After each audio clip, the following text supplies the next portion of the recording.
Sa pagnanais ng gobyerno, maiangat ang kabuhayan ng bawat Pilipino at maramdaman ang paglago ng ekonomiya ng bansa, ang Department of Social Welfare and Development at ang TESDA ay nagkaisa sa pagbuo ng isang sustainable project na naglalayong mapalakas ang sektor ng kabataan sa pamamagitan ng skills training. Ang Cash for Training Project ay isa lang sa mga darating pang partnership projects ng DSWD at TESDA na nailunsad sa pakikipagtulungan ng local government units at mga training providers. Layunin ng proyekto ang maihanda ang kabataang Pilipinong hindi nakapag-aral sa kolehiyo o kaya ang mga kabataang nakapagtapos ng pag-aaral ngunit walang mapasukang trabaho o negosyo dahil na rin sa kawalan ng oportunidad sa kani-kanilang lugar. Maraming mga kwalipikasyong pwedeng matutunan ng mga beneficiary sa loob ng maikling panahon. Kabilang na dito ang driving, automotive, computer hardware servicing, community-based commercial cooking at shielded metal arc welding. Ang training ay isinagawa ng TESDA sa pamamagitan ng kanyang mga authorized training providers na malapit sa target communities. Ito'y upang mas lalo pang mapalapit ng gobyerno ang ganitong uri ng serbisyo sa mga kabataang mahihirap nang sa gayon ay magiging parte sila sa pagbuo ng maunlad na pamayanan. Dito sa probinsya ng Zamboanga, Sibugay, isa sa mga naging authorized training providers ay ang Westmin Institute of Technology sa bayan ng Imelda. Dito na rin kumukuha ng kaalaman ang mga beneficiaries galing sa mga karatig bayan ng Diplahan, Malangas, Alicia, CI, Payaw, Naga, Artilim at Ipil.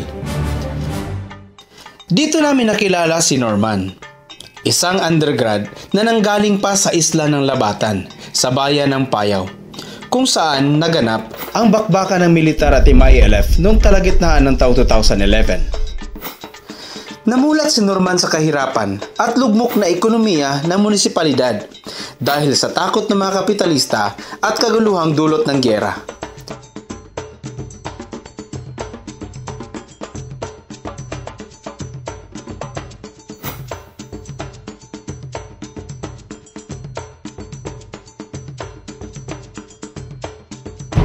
Pangarap ni Norman na maging sundalo.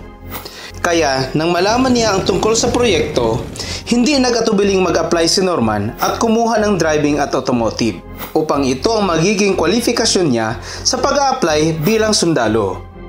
Kung sakaling hindi man siya palarin sa pagsusundalo, ay pangarap na rin niya makapagtayo ng automotive shop upang matustusan ang kanyang sariling pangangailangan at mapag-aral ang kanyang mga kapatid. Sana ipagpatuloy ng gobyerno ang ganitong programa para sa mga tulad ko mahirap na hindi kayang gustusan ang pag-aaral para naman sa may pagbabago sa sarili ko. Si Edgar, isang masayahing binata. Sa unang tingin mo'y walang pinapasang bagahe sa buhay. Ngunit sa likod na kanyang mga ngiti ay ang hindi perpektong pisikal na kaanyuan na dala-dala niya mula pa noong pagkabata. Nasa tuktok pa ng bundok ang bahay ni Edgar. May kalayuan man, hindi ito naging hadlang upang makapag-aral ng computer hardware servicing at matupad ni Edgar ang kanyang pangarap na makapagtrabaho. Ngayon, handa na siya sa anumang pagsubok at pagkakataong darating sa kanyang buhay. Naandoy magud ko nga makatrabaho ko sa cruise ship or sa abroad. Nagamit ako akong NC2 kay usa man sa requirements sa akong gi-applyan karon. Gani nag-training nako karon para sa future nga employment nako. So nga akong ikasuggest sa gobyerno nga ipadayon ang programa kay daghan gyud ang matabangan nga parehas nako o labi na gid ka tumakabus nga dili ka afford nga mobayad sa mga mahal nga tulungan. Malaki ang pasasalamat ng mga naging beneficiaries ng proyekto sa ganitong programa ng gobyerno dahil kahit papaano'y unti-unting nagkakaroon ng direksyon ang kanilang mga buhay. Kaya hiling nila sa gobyerno na sana'y ipagpatuloy pa ang ganitong proyekto upang marami pa ang tulad nila ang magkakaroon ng pagbabago.